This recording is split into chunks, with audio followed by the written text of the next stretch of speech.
川普重整 USAID 波及台湾民主实验室。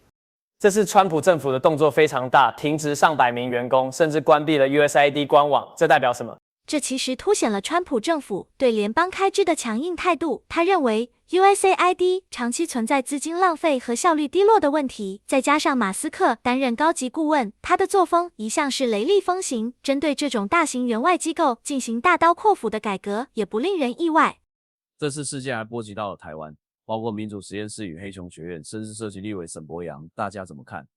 这非常敏感，因为民主实验室与黑熊学院在台湾具有相当大的影响力，尤其在推动民主价值与民防训练上。不过，如果真有不当资金流动或不透明的合作关系，确实会引发外界质疑。尤其当反对党指控这些机构可能从美台两边获取利益，这对台湾的政治清廉度会带来很大冲击。